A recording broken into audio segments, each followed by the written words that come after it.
गठबंधन सरकार पर।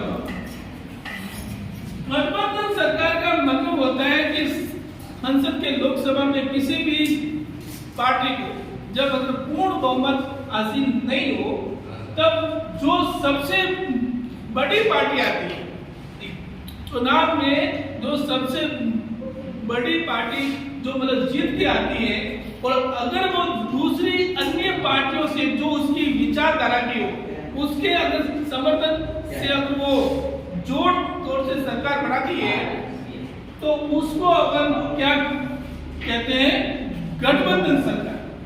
तो भारत में 1952 से लेकर 1990 तक कांग्रेस पार्टी को पूर्ण बहुमत था और कांग्रेस को किसी अन्य पार्टियों से गठबंधन की आवश्यकता नहीं पड़ी। फिर 1989 में भारत में 9वीं लोकसभा के चुनाव होते हैं। कौन सी लोकसभा के? और इसमें राजीव जी की सरकार थी उस वक्त, और कांग्रेस पार्टी को जितनी सीटें मिलनी चाहिए थी उतनी सीटें नहीं मिलती। अर्थात कांग्रेस को पूर्ण बहुमत 9वीं लोकसभा में नहीं मिलता, तो राजीव जी ने सरकार बनाने से इनकार कर दिया। तो उस वक्त दूसरी जो सबसे बड़ी पार्टी थी और थी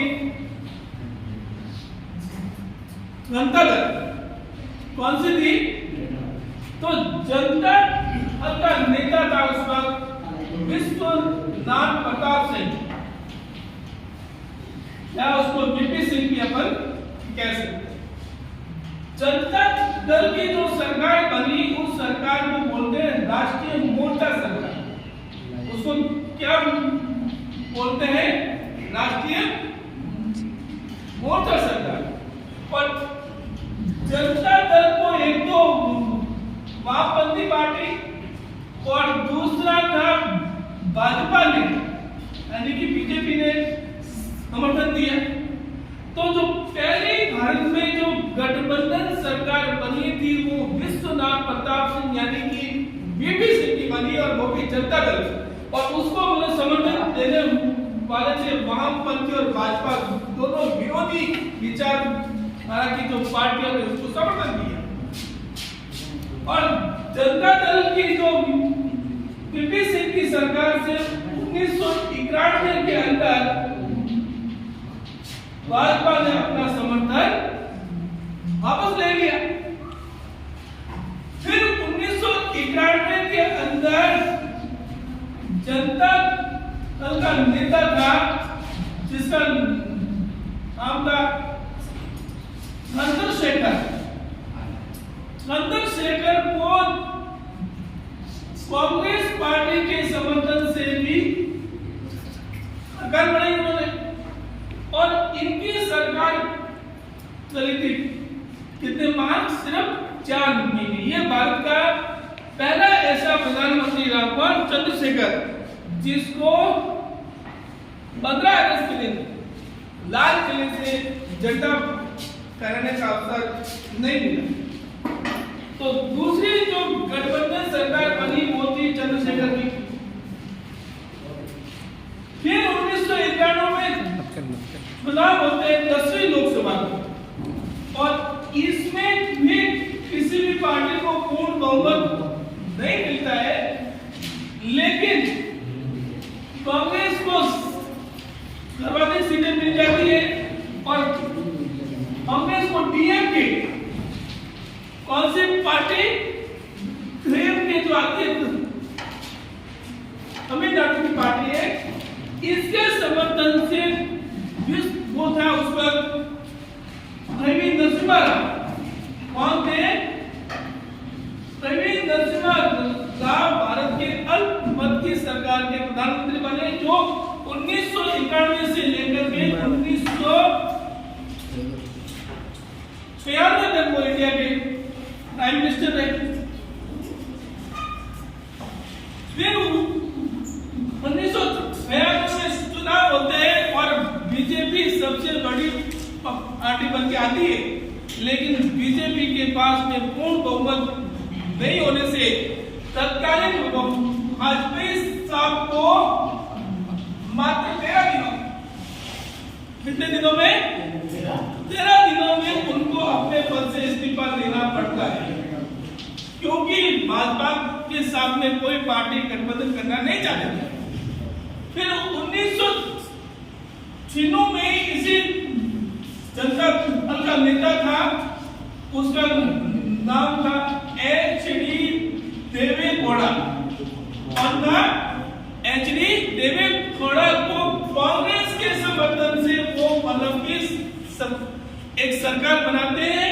और 1996 में जो जनता दल की सरकार बनती है, उस सरकार का नाम होता है संयुक्त मोर्चा सरकार। क्या होता है उसका नाम? संयुक्त मोर्चा सरकार। और फिर इसको 1996 से 97 तक एच.डी. देवे गौड़ा की सरकार रहती है और कांग्रेस समर्थन इनसे कैच लेती है। फिर 1997 से 98 तक इंद्र कुमार जो गुजराल है वो भारत के प्रधानमंत्री बनते हैं। और 1998 से लेकर के वर्ष 2004 तक अटल बिहारी वाजपेयी की सरकार बनती है, उसे बोलते हैं एनडीए सरकार।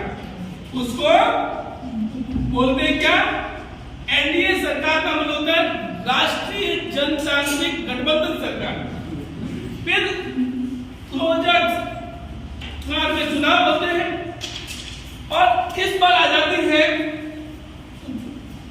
कांग्रेस सत्ता में आ जाती है। और वर्ष 2004 से लेकर के 2014 तक जो सरकार बनती है उसको बोलते हैं क्या?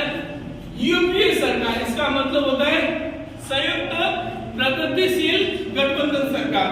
और 2004 से लेकर के 2014 तक डॉक्टर मनमोहन सिंह भारत के प्रधानमंत्री रहते हैं।